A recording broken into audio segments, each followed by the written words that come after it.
Yeah, he's just brainstorming, resolving the brainstorm. I mean, it seems like Kris would be fine if he actually...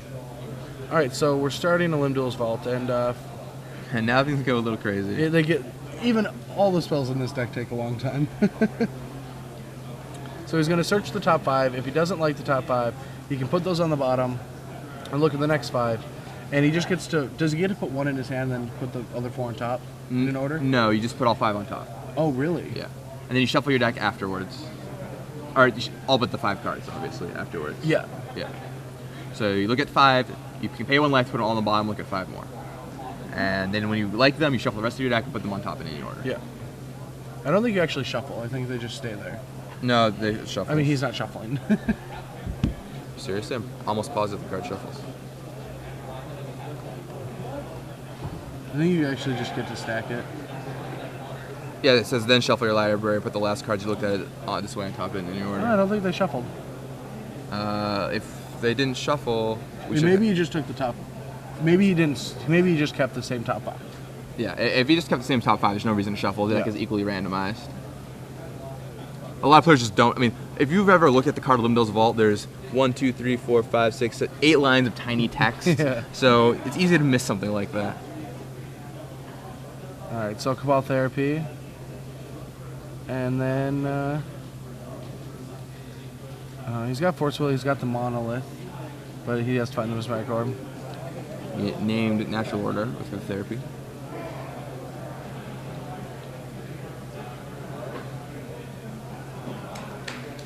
Alright, so big Tarmogoyf coming in.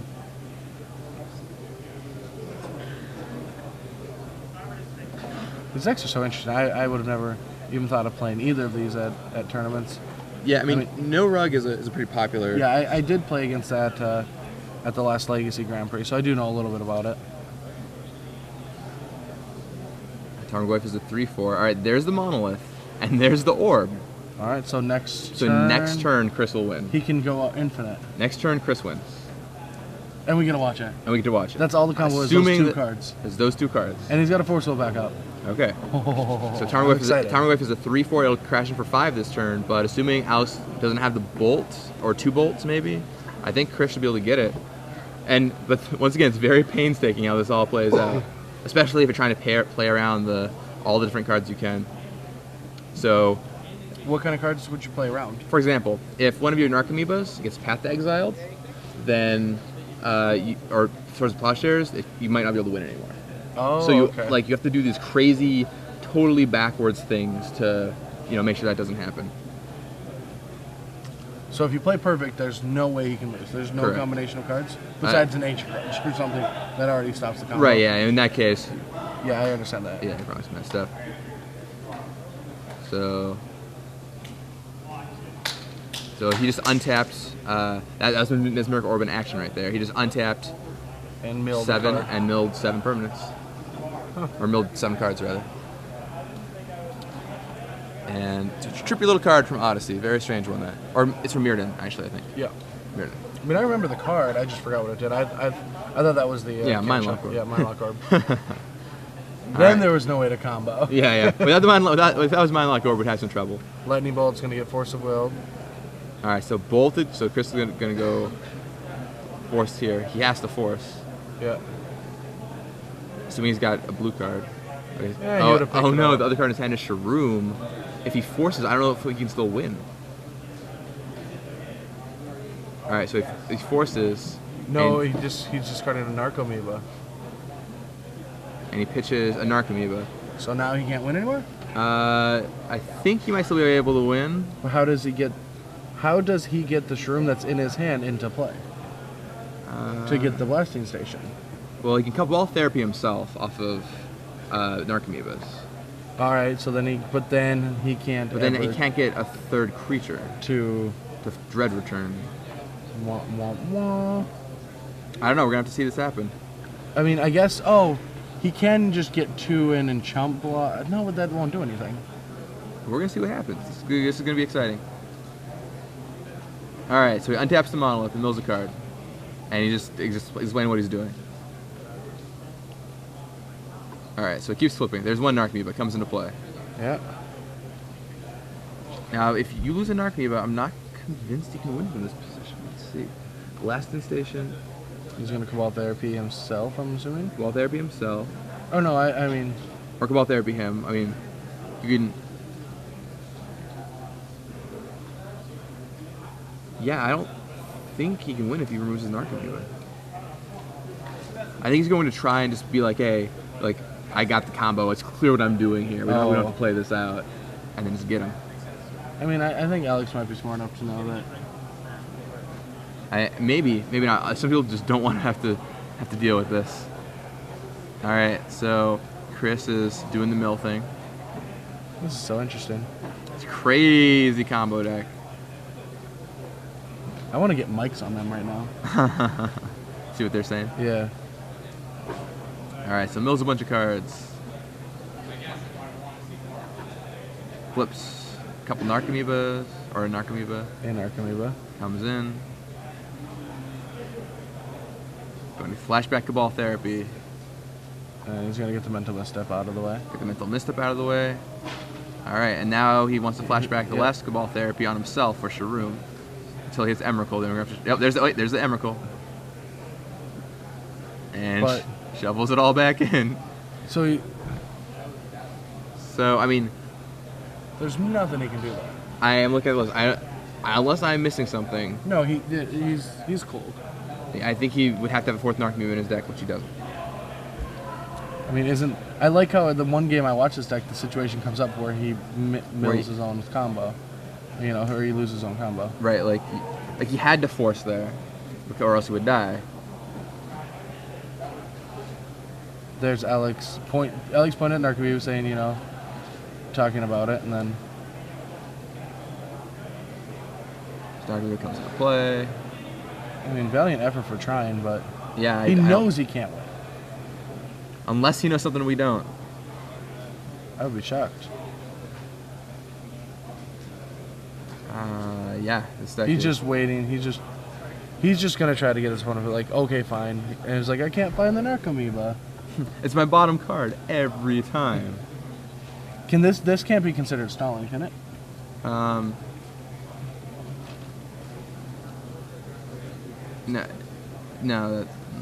It can be considered stalling actually, if he does this forever. Yeah. There's a ruling. Yes, so he has to let him go. Yeah. And Kris has no way to win. I mean, unless you can get him to mill. Sure. I mean, you do have infinite 1/1s every turn. Every turn you will have 1/1. I guess you could Jace one back. Only two, yeah. You can Jace one back. Once he gets another creature in play.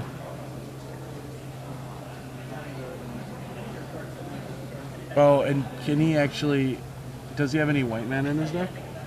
He does not have any white mana. So he can't hard cast the Sharoom? Nope, he cannot hard cast the Sharoom. Because that would win. Or if he just draws the Blasting Station. Right, or if he draws the Blasting Station. Yeah. So theoretically speaking, if given infinite time, Kris could set it up so Blasting Station was the bottom card of his deck. And then brainstorm a Lightning Bolt, game over. The brainstorm a Lightning Bolt, game over. But so theoretically speaking, given infinite time, what you could do is you could set it up so Blasting Station was the bottom card of your deck, and then was a second to bottom part of the deck. Emrakul would be under Blasting Station. You would draw a Blasting Station for a turn, play a combo out. The problem is that the DCF floor rules don't allow that. Even if you can mill your entire deck infinite times, you can't stack it the way you want it to be. Well, I mean, of course you can't stack it the way you want it to be, because it's... So he actually did have a way to win that situation. Oh, I see what you mean. Oh yeah, he just waits until it's there. If he got the turn past him again. Right, because he needed... Or he needed at least one blue mana to preordain, put it on the bottom. No, he had 3 untapped, right? No, at that point he had to use his 3 to untap his thing. When he was comboing out, he had 0 mana. No mana to keep untapping. I thought he went or Monolith, then untapped all of his lands. He did untap all his lands, but they need to be used to untap the Monolith. Oh, the Monolith untaps itself. Oh, does it? Yeah, it taps for 3, and then you can use his 3 mana to untap itself. That's how the combo works. Wait, so no, the Monolith can't. No, but the Monolith doesn't untap during your untap step. Correct. Oh, and he used it to tap for the 3. Oh, there we go. Yeah. So I was like, wait, this card can untap itself and it untaps during untap step? Seems really counter. Yeah. Oh, you can also hardcast Dread Return on Sharoom, as somebody points out. Anyway, so the way it works out is, given infinite time, you can do that until eventually your last 2 cards are Emrakul and Blasting Station, with Blasting Station above Emrakul. But the problem is we don't have infinite time. This is Magic, and the floor rules say you can't stack your deck. Yeah. So, and basically when you're doing this, you have to do every iteration on its own. You can't just be like, I'm going to do this infinite times until these are my last 2 cards. And because that's the way the floor rules work. Well, but you can't actually control it. You don't know which one's which. Sure, right. I mean, that's one of the reasons. You also couldn't be like, I'm going to mill my whole deck to my bottom card as Emrakul. Like that, you can't do that either. Yeah. Even though theoretically you could, just, you know what the last card is. Yeah. It's there. It's very clear what's going on. But that's how. I think that's how fair. it There's two. When there's a judge present, I think that's fine. But when there isn't a judge present, I think there's too much manipulation. Somebody could actually manipulate their opponent by saying, "Well, this is how the game's going to play out." You know. Even if there's infinite turns, I agree with the ruling. Yeah, I mean, it's just, like I said, just the way it works out. So that's why that happens. As for a bunch of people on Twitter saying it's not stalling as long as you're actively progressing the board state, it's actually been ruled at the Grand Prix that this deck you can't just do it forever and ever and ever and ever, obviously, because then you would just end the round by doing that. Like, to hit the number of times, hit the exact card you need on the bottom of your library would take you an entire day. I don't know the math. It would take you a very, very long time. To just have the last card beat something? Yeah. I mean, it would be, for the percentage, it would be 1 in, 45 shuffles or whatever. 1 in 45 shuffles, but obviously every shuffle is an independent trial. Yeah. So it's a mess, to put it lightly. So you can't actually just do that infinite times. You have to. I mean, I agree with what you do it. It is stalling after a point. I talked to Ari Lax about this because he was one who actually originally told me about the deck. I read about it in Chapin's article, and then Ari told me, and we talked about this, and he was like, yeah, so this happened at the GP, and someone was playing this deck, and, wasn't able to completely go off with it. So that's one of the big dangers of the deck, and Ari actually said that he feels like this deck, if unhindered, is one of the best decks in the format. Really? But the fact that you can't do things like that makes it not as good. It's like the opposite of the Moto problem, right? Or on Magic Online, a deck like Project X can't ever be as good because you can't go infinite online. Yeah. This is the real life problem where you can't do something infinite in real life in this case. Makes complete sense, yeah. Not that you can do it on Magic Online either, but... Yeah, oh, totally. This deck you couldn't play on Magic Online. I mean, I did play Project X for a while on Moto. Because it did have just a kill as well. Right, yeah, there was the kill, but going to infinite life, then what? You'd be like, all right, well, gain 40 life, hope it's good enough. I got so fast at it that I could gain about I think 7 or 8 a minute or something. Like I got super fast to where that was the best I could do, but it still just wasn't good enough. Yeah, it's absolutely crazy. Corbin Hostler asks on Twitter, why does the deck not run 4 Narcomoebas or Tundra? No reason not to add it for that situation, right? Well, I mean, theoretically, this should never happen. I mean, it can happen with Force of Will, but 95% of the time or higher, you're not going to pitch a Narcomoeba. I mean, he drew 2 of the 4 cards that he wanted to stay in his deck that were blue. Right. So the game's off to the races. Chris, 2 lands versus Alex. Brainstorm at the end of Chris's turn. I think the Brainstorm beats it. What's up? I think the Brainstorm beats the 2 lands. Yeah. I mean, Brainstorm is a pretty sweet card. This deck is pretty crazy. Yeah, it's really sweet. Several people on Twitter are like, I just tuned in. Will you please tell me what's going on? I don't know what the combo is. Right. Short version. I'll attempt to do it. All right. So the combo is based around Basalt Monolith, which is a 3-mana artifact that taps for 3 mana and doesn't untap during your untap step. But you can also pay 3 to untap it. And there's Limdo's Vault for Kris Scudder, so he's going to go deep on this. The card that he's playing right now, look at the top 5. If you don't like it, look at the next 5.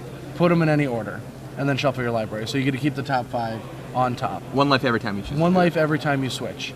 All right, so the other part of the combo between Basalt Monolith is Mesmeric Orb, and that's a 2-mana artifact that says whenever a permanent becomes untapped, that permanent's controller mills 1 card. So Basalt Monolith can untap itself infinite times, and so you just start milling your own deck, and the combo is 3 Narcomoebas, which come back into play, a Dread Return, which then returns Shroom the Hegemon, which then returns Blasting Station, and Blasting Station is sacrifice a creature, deal 1 damage. Whenever a creature comes into play, untap Blasting Station. And so once you have Blasting Station in play, you are able to infinitely untap and mill yourself, but you have an Emrakul, which lets you shuffle your entire library back in. So then you keep stacking these Narcomoebas to your Blasting Station, dealing 1 damage or 0 to 3 damage every time, depending on when you hit your Emrakul. Yeah. And then that's how you kill. Yeah. So once you're going off, it's pretty... I completely understand it now. Yeah, it's just the Rube Goldberg machine of combo decks. It's like, oh, I'm gonna get these Narcomoebas, and I'm gonna dread return my Shroom. My Shroom will get back a Blasting Station. Then I'm gonna mill myself a bunch of times, and yeah, it's insane. So Kris Scudder untaps, draws. That's an ancient tune. And I think he boarded in Show and Tell and Emrakul. Yeah, I see the Show and Tell. Yeah, there's the Show and Tell right there. Does your Progenitus beat my Emrakul? Yeah. He also just has the Show and Tell combo. What's this card? Mystic Remora. Yeah. So Mystic Remora is a card in Crystal's sideboard. Alex forces the Show and Tell, and then Kris forces back. Mystic Remora is actually a card that showed up for a while in Vintage. It's a 1-mana enchantment with cumulative upkeep, and whenever an opponent casts an instant or sorcery, you draw a card unless they pay 4. Huh. Alright, so, oh my god, it's Emrakul. Oh, hi, Emrakul. Hi, Vendilion Click. Alright, so whenever opponent, Mystic Remora costs 1, cumulative upkeep 1, whenever an opponent casts a non-creature spell, you draw a card unless that player plays 4. Is it anti-high tide? It's like High Tide, against Storm it's pretty reasonable, so. Lets you get all your free spells. Right. Interesting. There was a deck for a while, and yeah, Alex Ma just concedes to the Emrakul. There was a deck for a little while that just like played Mystic Remora, and then just meditated a bunch and just skipped its own turn, so its opponent was like, playing its spells, like drawing a bunch of cards, and it had a bunch of free counter spells. It was really goofy. I think I remember Luis talking about that or playing it. It was Luis who actually was a big proponent of that deck. Yeah. So, really good. So you just have how do you kill with that deck? I don't remember how you killed with that deck. Yeah. But yeah, you would just draw 4 cards, let them take their turn. You take the turn, go ahead, cast spells. I guess draw cards. The other card here, some people might not recognize, is Crippling Fatigue. Do you know what that does? I think I'm pretty sure I remember. It's the colorless black flashback -2. Yeah, exactly. Basically. Yeah, so it lets your Dread Return live through Gadok 2. Right. Yep, that's the way to get around it. Yes. Yeah. I actually got my brother to play that in his Dredge sideboard at an extended tournament, and he actually won with it. And he went to Hollywood because of it. Wow. So I do remember Crippling Fatigue. Good reason to remember. Meltdown? Meltdown it's a red card that destroys artifacts, but I don't remember how. I believe it's RX, destroy all artifacts that cost X or less. Oh, okay. I'll double check. No, that makes sense. It's good against Affinity. Yeah. RX, destroy all artifacts that cost X or less. Did you ever play the random game in Gather? That's so much fun. So Gather has a random card button. Yeah. And if you click it, you get any random card. Okay. So the game is you click it and see how many times you can click it before you hit a card you don't know. Oh, okay. I'll play you. I'm lucky. We'll do that while they're sideboarding. Quick. Okay, your turn. All right. Card number 1, Tinderwall. Did you know this exists? Yes. All right, that's 1. Teferi's Imp. No. All right. Your score is 1. We got 1. Thank you, Cedric Phillips, for getting me 1. Tinderball. Yeah, go. Yeah, the game. There's also the variant where you name the card. You have to. You have 2 people, and you do this. One person names the card. Does it count that I've seen that picture before? No, you have to reasonably know what the card does. Did you know what that did? No, I would have lost on Teferi's Imp. Okay, sweet. The highest I've gotten in is 40 something. 40 something. But somebody insane. I posted this on my Facebook, and somebody Brian Kowal or Noah Weil got 100 and something. It was insane. There's someone who's been playing forever, right? Yeah. I miss Kowal. Oh, cool. He's one of my favorites. He still comes out in battle sometimes. Yeah, I see him every once in a while. I saw him in Kansas City. All right, well, so the players got their hands, and we'll see if Alex can show his powerful, mythic, big monster. The Progenitus. Mighty 10/10 for 10 mana, a.k.a. 4 mana. All right, so Relic. Oh, well, Relic of Progenitus. So the thing about this deck is I believe, if played correctly, you can beat a Relic of Progenitus. But I don't remember exactly how you do it. No, you can't, because they just do it on the trigger of Emrakul in the stack. Trigger of Emrakul in the stack. Then you mill, you find... Yeah, you're probably right. I think I remember reading at one point that you could beat a Tormod's If you Curse. have two, if you board in another Emrakul. That's it. You board in the other Emrakul. Yeah. And you keep going. But then you have to have another Narcomoeba, right? Because if they do it in response to the Narcomoeba trigger, you can't Dread Return because it's a sorcery. Oh, but Emrakul will shuffle your entire graveyard back. Yeah, so you go back and get the... Yeah, that's how you do it. You have 2 Emrakuls. Yeah. And One Emrakul, just, you don't do anything. And I bet Kris probably has 2 in his deck. Kris probably has 2 in his deck because he boarded it in the Show and Tell combo. Ben Swartz just walked by in top 8, playing, Sweet. Guess which deck? This deck. No, not this deck. Kris is probably the only person in the room playing this deck. Tempered Steel. Good guess. Hive Mind. Oh, okay. Oh, wrong day? Oh, okay. Use a standard legal card. It's cool. Yeah. All right. Alex draws.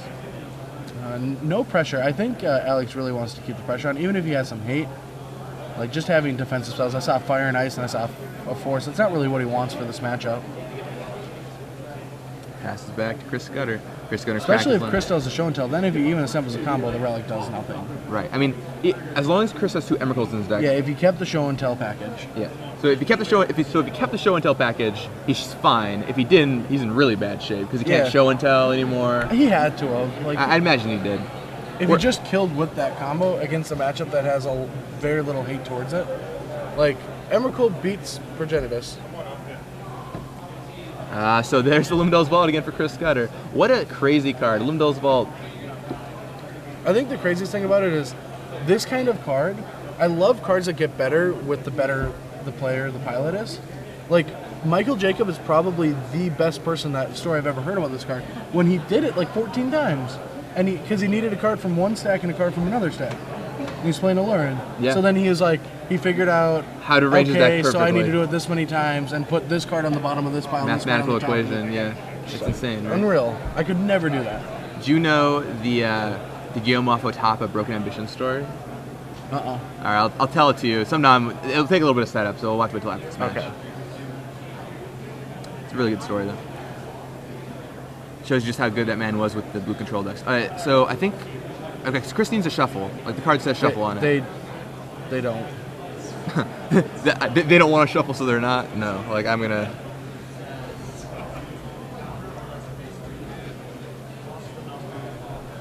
All right, so down comes Brainstorm for Kris Scudder.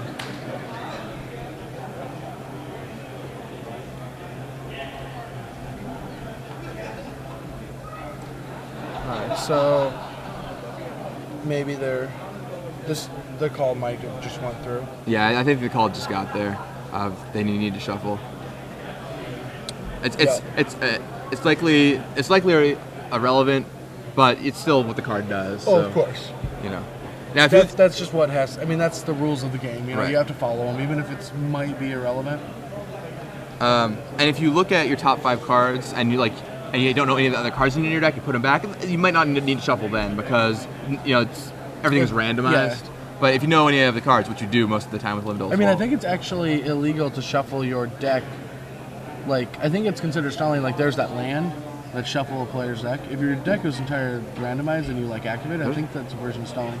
There's a land that says shuffle your deck. Yeah, it's from. Hey guys, we're back in the booth. While the judge call's being taken care of. So the cycle where white put a card at the bottom of your library. Oh, Mad Blind Mountain. So you know the name. Yeah, Mad Blind Mountain. Yeah, the red one. It just says shuffle your library. The red Sapseep Forest. Yeah. The red Missile Flames. Yeah, so it says shuffle your library, but it's not stalling. Like, wouldn't it be if you activate that every turn and your deck was completely randomized? Wouldn't that be a form of stalling? I don't think so because you're just resolving the card's effects. I mean, you don't have to shuffle, but you can. Well, you can activate it. You have to shuffle if you activate it. Right. I mean, so for example, shuffle your library. I mean, if you're shuffling excessively and just shuffling for the sake of shuffling, say you have, or doing this infinite combo excessively, right? Like that's stalling. But if you're just activating your Mad Blind Mountain every turn, I mean, you're just using a card ability that says shuffle on it. Well, you're activating a card that says that. You're not just, you're activating a card for no gain. Unless you actually know sleeves and things like that. I mean, if the judges think that you're cheating, wouldn't everyone just have their opinion that the person was doing something shady if they just kept activating a card that gives them no gain at all? I mean, I agree. If your opponent is playing, it's like the Sinbad rule, right? Yeah. If your opponent is playing with Sinbad and they're not playing like a dredge deck or something, they're probably just a filthy cheater. What's a Sinbad? Oh, it's 1U, or like Sylvan Library, or like some way to abuse it. It's 1U for a 1/1, and it says tap or reveal your top card. If it's a land, put it into your hand. Otherwise, discard it. And so back in the day, there's that new reprint of it. It was the time swap. So back in the day, if you had Sinbad, you'd play with all, because the lands had misprints, so you'd play with all like different colored back lands. And so like unless they're using like Sylvan Library or something, they were probably cheating. Sure. And yeah, if your opponent in Legacy goes like turn 1, Scalding Tarn, crack, Mad Blind Mountain, you know there's probably something sketchy going on, right? But I don't think, like, if you're having it limited for whatever reason, I don't think inherently activating is cheating. Okay, so everything hopefully has been resolved. Yeah, it seems like it's all been Brainstorm's resolved. just resolving. And Ancient Tomb gives us a show and tell. There's a show and tell. So he activates Relic of Regenesis in response to draw a card. Wanting to get a Force of Will. And did he find it? That was not a Force of Will. Oh, I see an Emrakul. Takes 2 from the Ancient Tomb. Okay, there's the Force. And I think Kris has Force of his own. He would have to remove his Narcomoeba to do it, though. I mean, he, No, so Kris was looking for Limdol's Vault's Oracle text to see if it really did. That's really how it worked. Alright, so bad news for Kris Scudder. He forced his back, removing a Narcomoeba, and Alex has a second Force. So now he can no longer... He just has to draw another show and tell. But Blasting Station is in Kris's hand. Okay, so he really needs to draw a show and tell. Well, no, Blast Station is in his... Obviously, drawing show and tell is awesome, but Blasting Station in Kris's hand means he can play it, and then if he can still combo out. Oh, yeah. Because he can still do the Narcomoeba thing. Yep. You don't need the Shroom bit, so that's interesting how that turned out. All right, so now we just both players are down to very few cards in hand. We just have to wait it out and see what they draw. Happens. Yeah. So Dryad Arbor. All right. I mean, he's low on life. 13 more turns. Yeah. Is it a guy or a land this time? Definitely a guy. I mean, the dream is, my dream for a long time was like crack it, Dryad Arbor, untap, sort it, and now people actually do that, which is awesome. Oh, really? Yeah. Like, people play Dryad Arbor in their deck with Stoneforge Mystic. Yeah. I wanted to do that years ago. You're way above the trends. I mean, I wanted to Entomb for Life from the Loam years ago, too, so I might just be weird. Alright, so Kris cracks, thins his deck a little. And gets Underground Sea.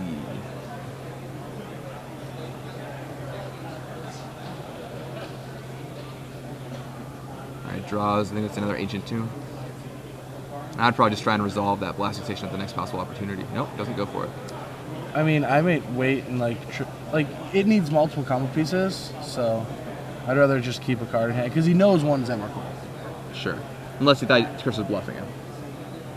Sure, that happens. I don't think Kris would have bluffed with the rebound Force of Will, though. No, yeah. Like, there's no way you force if you're bluffing. No. It's like, unless you had him exactly on force, blue card, blue insane card. leveling. That is more levels than Super Mario that's Brothers. a bad level because you'd rather hold the Force to force the other Force. Right, exactly. Alright, so Noble Hierarch, 2 from the guy this turn. Yeah, that guy's definitely a creature of this game. Yeah. You gotta draw a Narcomoeba so you can. With Blasting Station, it's actually relevant, right? Because if you play Blasting Station, to a creature, I believe it can hit creatures. Maybe it can just hit players. It might just be able to just hit players. I think it's only players. I actually think it's only players. Yeah. Because I think I remember playing with it. Yeah, I mean, I tried the Beacon Blaster deck. Oh no, it hits players too. Yeah, no, creature or player? Creature or player. Oh, wow. So it's relevant. If he plays it and he draws a Narcomoeba, then he can play it and kill the Dryad Arbor. Tarmogoyf. All right. Well, so much for that plan. Yeah, the clock is big. All right, one-time show and tell.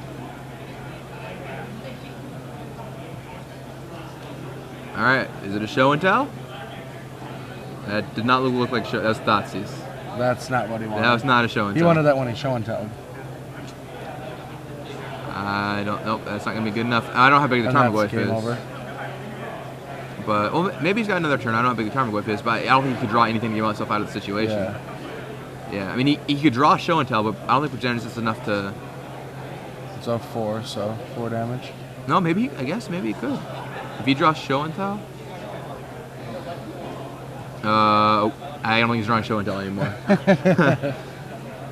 Now he's at Flooded Strand. Oh, we can chase back the Emrakul. Yeah. Still a really neat combo deck by Kris Oh, Scudder. you can't Jace back Emrakul. Yeah, you can. You can? Oh, Jace is protection from spells, yeah. Yeah.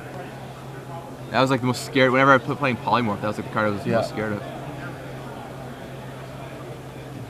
All right, and look at your top card.